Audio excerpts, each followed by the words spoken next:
Bonjour, bonjour, c'est Kay Tarot. Bienvenue à vous les Sagittaires pour votre guidance sentimentale du mois d'octobre 2023. N'hésitez pas à aller voir votre signe solaire, votre signe lunaire, votre ascendant, éventuellement celui de votre autre pour avoir un maximum d'informations. Et puis on va aller regarder un petit peu, hop, ce qui arrive pour vous. Alors, 1, 2 et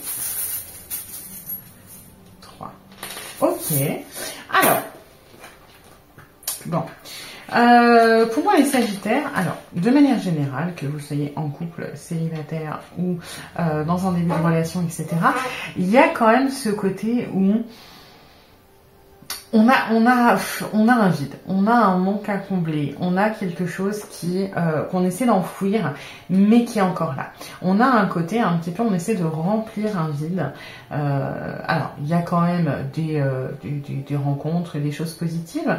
On profite énormément de l'instant, des rencontres, des choses comme ça. Mais il y a quand même quelque chose un petit peu plus enfoui qui va pas mal avec la saison. Hein. On entend la saison sombre, l'automne, au niveau des énergies, on est dans ces choses-là. Il y a quand même des choses enfouies pour moi à aller chercher et qu'on essaie de compenser, qu'on essaie de remplir indirectement avec d'autres choses.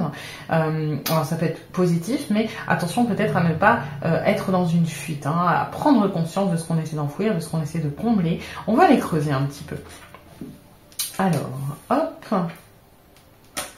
Alors, on va aller voir dans quelles énergies vous avez commencé ce mois d'octobre. Hop, on a trop d'un point de vue sentimental. Alors, quelles énergies, hop, et vers quoi on va tendre, vers quoi on va évoluer les Sagittaires. C'est celle-ci. Alors, on commence l'éveil de la spiritualité. Ok, on est un petit peu dans une espèce de position passive, de position, ouais, ça va avec un peu les énergies où il y a des choses qui sont enfouies, il y a des choses qu'on essaie peut-être un petit peu de... Alors, on a quand même envie peut-être d'aller se pencher dessus, de se dire pourquoi. Pourquoi, pardon, pourquoi j'ai eu cette rencontre à ce moment dans ma vie? Pourquoi cette personne est partie? Pourquoi ça a créé un vide? Pourquoi j'ai fait comme ça? Pourquoi? Il y a vraiment ce côté un petit peu pourquoi, et on veut aller chercher, on veut comprendre, on se tourne peut-être vers la spiritualité, vers des réponses, vers des méditations, vers des médiums, vers des choses comme ça. Il y a vraiment un côté où on essaie d'avoir des réponses. On n'est pas dans la... Dans la consommation, vraiment, on est dans le travail sur soi, dans je veux comprendre, je veux grandir, je veux m'éveiller, je veux peut-être aussi sortir un petit peu le mal-être qui est lié au sentimental, des blessures que j'ai pas refermées, des choses qui sont pas épanouissantes, qui ne l'étaient pas, qui sont peut-être pas épanouissantes dans mon couple pour ceux qui sont en couple. On a envie de se retrouver, on a envie de faire le point sur soi. Ça, c'est plutôt bien. On va voir vers quoi on évolue. Le cœur de cuir. C'est marrant, on a les énergies inverses du Scorpion. On est un petit peu, et c'est bien, parce que il y a un chemin un petit peu où... Alors, le cœur de cuir, ça peut paraître négatif, là je le vois de manière positive, c'est parce qu'on se reconnecte à toi, parce qu'on s'éveille, parce qu'on essaie de comprendre, alors on lâche prise. Alors on est un petit peu sur... je vais me retirer, je vais m'endurcir. Alors, c'est là où il y a la limite un petit peu avec les énergies du début. Attention à ne pas s'obstiner dans quelque chose, c'est-à-dire de s'illusionner, de ne pas... En fait, la spiritualité, c'est très bien, mais là, il y a un peu un double tranchant. C'est-à-dire que si vous utilisez la spiritualité pour vous éveiller, pour travailler sur vous, pour vraiment travailler sur ce côté cuir qui a vieilli, qui mature, qui se renforce, qui devient solide, etc., alors c'est très très bien parce qu'on va chercher des choses pour lâcher prise sur d'autres, pour prendre conscience un petit peu de ce qui peut nous poser problème, ce qui nous a causé problème, etc.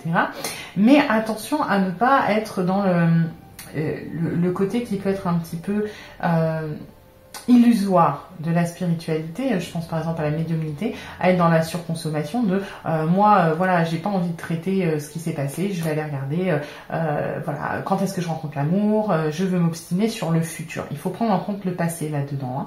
Il y a quand même ce côté un petit peu oui, la spiritualité c'est bon, mais il faut pas hésiter à aller travailler un petit peu ce qui pose problème et ne pas se concentrer sur des choses qui le sont moins, hein. Je sais pas, par exemple, si vous vous rappelez quand vous étiez à l'école, vous aviez des devoirs à faire de français, histoire, géo, physique, chimie, vous étiez une bille en physique, chimie, vous alliez faire le français et l'histoire, après hop, on va ranger la chambre parce que j'ai pas envie de me poser, hop, oh bah tiens maman, t'as besoin d'aide, je vais t'aider à faire les courses, et puis tout ça pour repousser.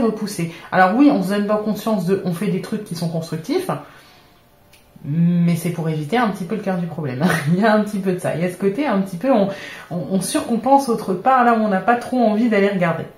Donc attention à ça. Au niveau des gens qui sont en couple, attention à ne pas du coup vous isoler de votre... Parce que c'est bien de revenir à soi dans un couple pour qu'il y ait l'équilibre de vous, l'autre personne et le couple.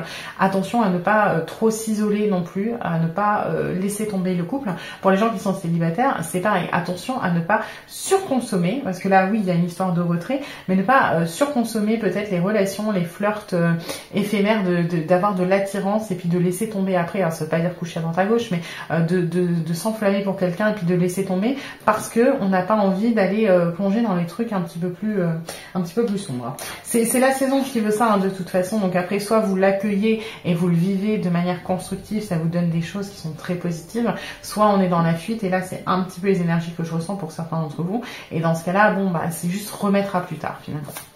On va aller voir ce qu'on a d'autre au niveau sentimental pour vous les Sagittaires. Attirer votre âme sœur, ok, et ça va avec l'éveil de la spiritualité, hein, c'est effectivement, alors selon vos croyances, des prières, des affirmations, des mantras, des méditations, des choses comme ça, vous êtes dans les énergies pour y arriver. Attention maintenant à ne pas vous acharner, hein, c'est-à-dire que il faut laisser le temps aussi à l'univers d'amener les choses, c'est pas immédiat. Donc il y a vraiment ce côté où on a envie de travailler là-dessus, hein, on a envie de aimer-vous d'abord, vous voyez, c'est exactement ce que je vous dis. C'est que vous pouvez... Alors, pour moi, je vais être honnête, il n'y aura pas beaucoup de nouvelles rencontres, on se met en couple pour les célibataires, etc. Il y en a peut-être, hein, c'est pas... voilà.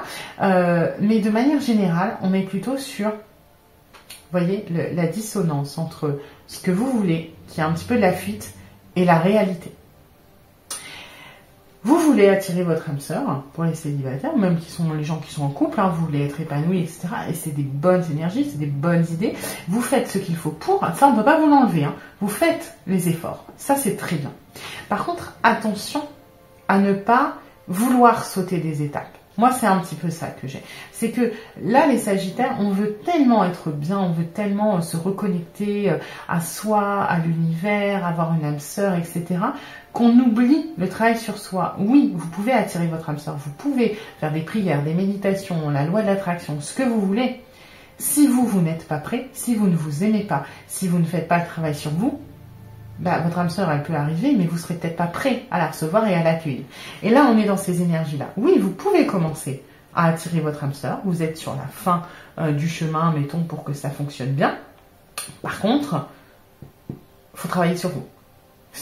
En fait, ça va de pair, hein. Il n'y a pas une voie plus que l'autre. C'est-à-dire que oui, vous pouvez travailler sur l'extérieur, mais travailler sur l'intérieur, c'est important. Et là, on vous dit, il faut vous aimer, il ne faut pas vous endurcir, il ne faut pas vous isoler, il ne faut pas être dans cette illusion et avoir ce vide et le planquer sous le tapis et le remplir avec d'autres choses. Il faut traiter ce vide, aller voir d'où il vient, etc.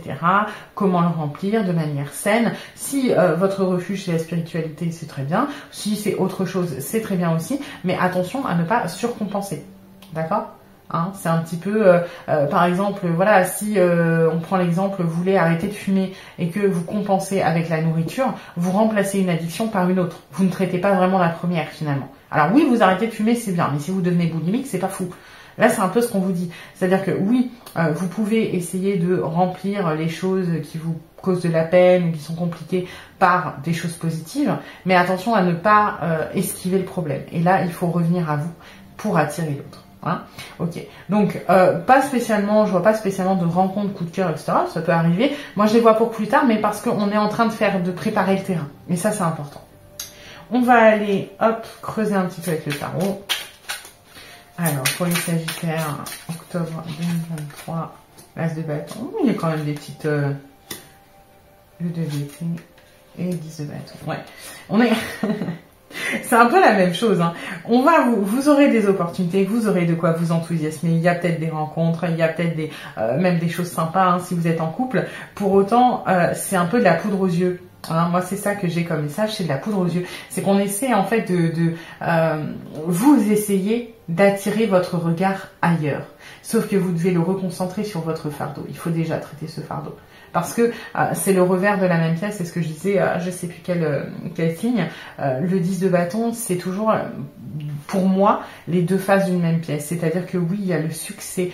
On a un énorme fagot de bois, on va pouvoir se chauffer tout l'hiver, c'est génial. C'est le succès, c'est l'abondance, c'est quelque chose que, alors attention, vous avez travaillé dur et vous l'avez mérité. Mais il y a le revers de la médaille de, maintenant, il faut se travailler jusqu'à la maison.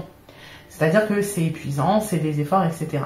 Et là, c'est ce qu'on vous dit. C'est que oui, tu peux te perdre un petit peu dans l'illusion, des étincelles, des choses, mais ça te détourne de ce que tu dois faire pour toi. Et ce que tu dois faire pour toi, c'est accepter que si tu veux la récompense, il faut l'investissement. Si tu veux attirer ton âme sœur, oui, tu t'investis dedans directement, c'est très bien. Mais il faut aussi t'investir sur soi, sur toi-même. Hein, il y a un peu ce côté-là. Il faut développer tes efforts de manière équivalente pour, entre guillemets, ta recherche et pour toi-même. C'est un peu ça. On va aller voir les deux. Oh, double 7. Ok, donc vous prenez ça à titre indicatif, ça peut être le 7 du mois pour le coup, ça peut être un chiffre porte-chance aussi, en tout cas on est quand même sur des chiffres de la chance, de la spiritualité, on est en plein dedans hein, les Sagittaires, hein. Prenez-le en compte. Voilà, après si ça résonne pas pour des jours ou pour des chiffres porte-bonheur, vous laissez de côté, mais prenez quand même que double 7, on est dans de la protection, on est dans du spirituel, on est dans du divin, hein, donc c'est quand même bon à prendre. Voilà, j'espère que cette guidance vous aura plu les Sagittaires, n'hésitez pas à liker, à partager, à vous abonner, à commenter aussi. Et puis je vous dis à bientôt pour une nouvelle guidance.